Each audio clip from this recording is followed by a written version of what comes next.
and welcome to Washington Food Industry Association's Off the Shelf, where we bring you up to speed on all of the latest news and policy issues affecting independent grocers, convenience stores, and their suppliers. I am Washington Food Industry Association's President and CEO, Tammy Hetrick. Welcome to Washington Food Industry Association's 2023 Priority Issues Pre-Session Overview. So members of the 2023 legislature will convene for a 105-day legislative session starting Monday, January 9th. We have a lot happening this session, and I want to start by introducing our Government Affairs Director, Katie Beeson, so she can introduce the GA team. Welcome, Katie. Thank you, Tammy, and thank you all for listening today.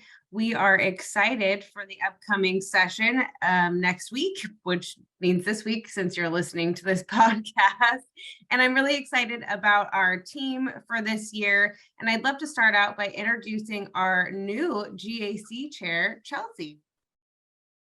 Thanks, Katie. Thanks, Tammy. Hi, guys. My name is Chelsea. My husband, Brett, and I, we own the Bellingham Grocery Outlet. We are second generation operators. The business has been around since 1994, and we just celebrated our 2-year anniversary of owning the business. I want to just quickly say how much WFIA has done for me and for our store and for giving us extra pathways to serve our staff and our associates, but also being able to serve our community. I'm super grateful for their partnership and helping us in navigate the hard things, and especially during COVID. They really were a huge asset to us. I also want to just say that I'm grateful for the opportunity to serve as a GAC and really grow my own experience to get involved and help get involved with legislators and the things that we need to be a successful business and protect all the things that we have going on right now. So that's us. And again, we own the Bellingham Grocery Outlet, and we're just busy. We also have 5 kids, and so we manage a lot. And again, just grateful to be here.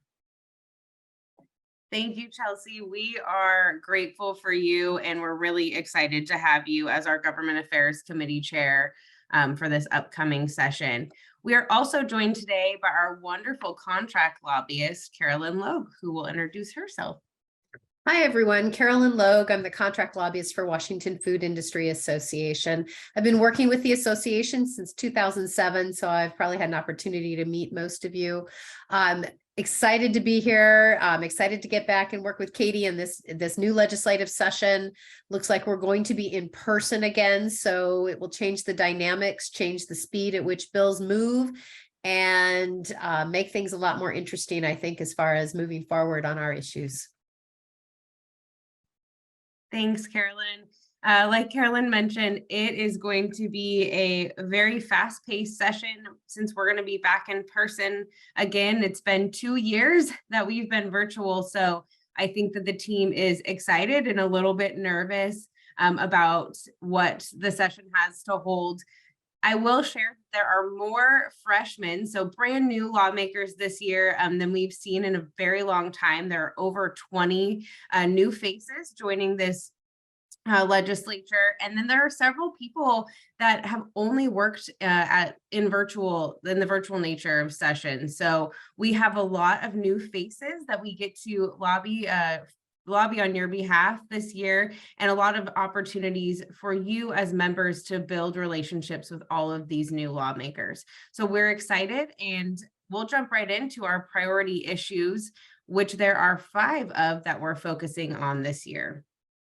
The first issue that we have designated and the Government Affairs Committee has designated as a priority is alternate fuel and charging stations. So as you know, in the past, we have supported policies that make it easier for you to install electric vehicle charging stations at your businesses. We've applied for grant funding and will continue to do so. And it's really important that we share the message with lawmakers that we are a very perfect location for all of the different grant funding opportunities that will come down the pipe for electric vehicle charging stations. On top of that, we continue to share that there are other alternate fuel options beyond EV, and one of those is hydrogen. So we will be participating in the hydrogen caucus, which is made up of members from both sides of the aisle, and making sure that as we look to alternate fuel and look to the future of what that may be, that we are part of that conversation and that we're not narrowing our focus on EV only, but also looking at other options. Carolyn, anything you would add? On EV? No, I think that we also, well, I think to add in that we are also looking at hydrogen and making sure that we are not behind when it comes to hydrogen refueling locations, and working with partners and looking for grant dollars as well. So the hope would be is that we are covering the base of all types of fueling of vehicles, so that the businesses that we work with, our convenience stores and our grocery stores with gas stations, can become fueling stations for no matter what type of vehicle somebody drives. Perfectly said.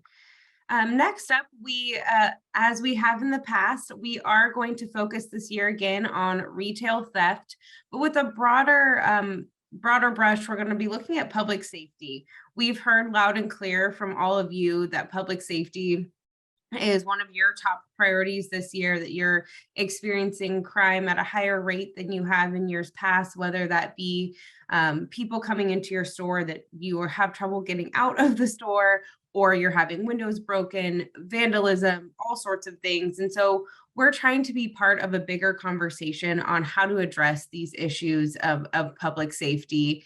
And then specifically, how do we address the issue of retail theft? We are participating on the Attorney General's task force, which is looking at organized retail crime. While we are impacted by that and are supportive of the AG's efforts, we'd love to once again make an effort to pass our retail theft bill, which would define concealment and allow us to stop someone in the store from stealing. So we're looking at creative ways to approach this year, and we'll continue to keep all of you in the loop. With this renewed effort, we have created an internal member task force within our association that's open to all members, and we'll be meeting monthly during the legislative session to make sure that we're on the right track when it comes to addressing this really big issue. Next, we have two issues we've fought in the past. So really looking at what they've done to us as a business community and saying, please, we've killed these bills before. Let's continue to stop them in their tracks.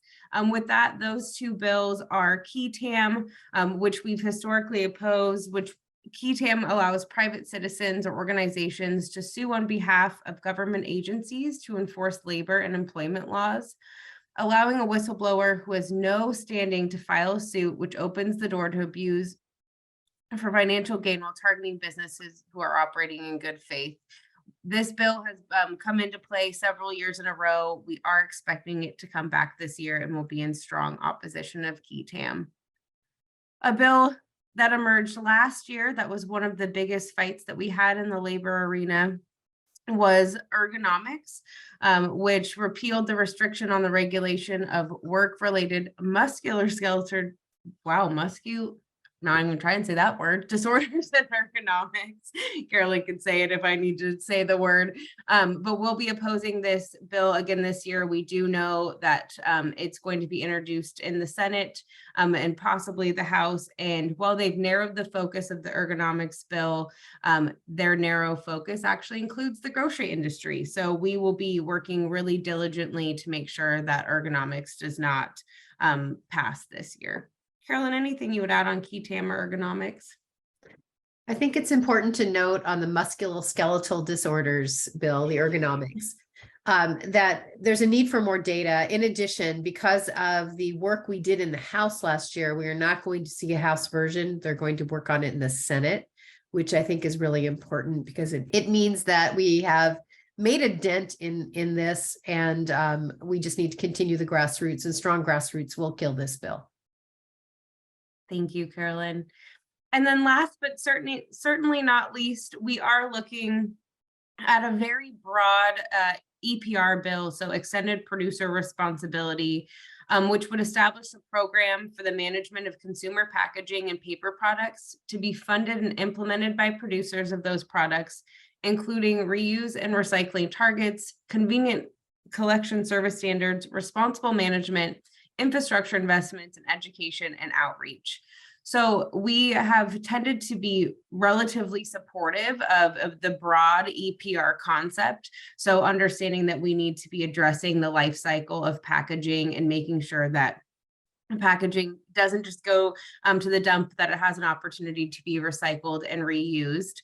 However, in this particular EPR bill, there is a bottle bill embedded in it. WFIA has always been strongly opposed to a bottle bill, and the proponents of this bill are hyper aware of that and have made some significant changes to this version to address some of our issues. Unfortunately, it is not being, all of our concerns have not been addressed. And at this point, we are still opposed to the bottle bill and likely neutral on EPR, depending on the versions that we continue to see roll out.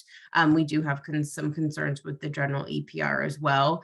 This is likely going to be one of our biggest fights this year. And as with ergonomics, we will need all of you and your voices to share, how these bills impact you and your business. And we'll be keeping you apprised of all of these issues and relying heavily on our wonderful government affairs committee to make sure that your lobbying team is being guided in the right direction. And we're ready for the fight and ready to work really hard on your behalf. Another area that, of course, we will keep you updated on are not only a myriad of what we expect to see from a defensive issues perspective. We are expecting to see thousands of bills introduced this year that we'll be tracking. But I think in particular, we're going to be watching in the pharmacy arena, for those of you with pharmacies, bills anything that would require language translation. And also what's happening with pharmacy benefit managers, we expect to see some strengthening of those laws.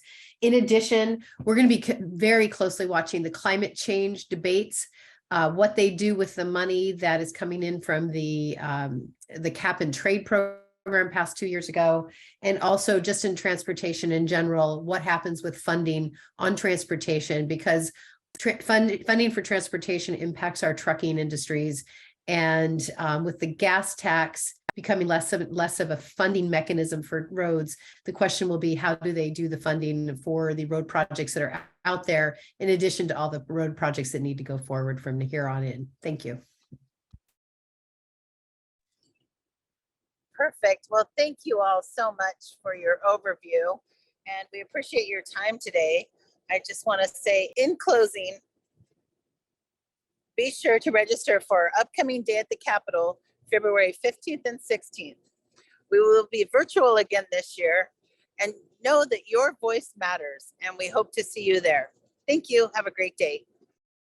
Thank you for listening to this episode of Washington Food Industry Association's Off the Shelf.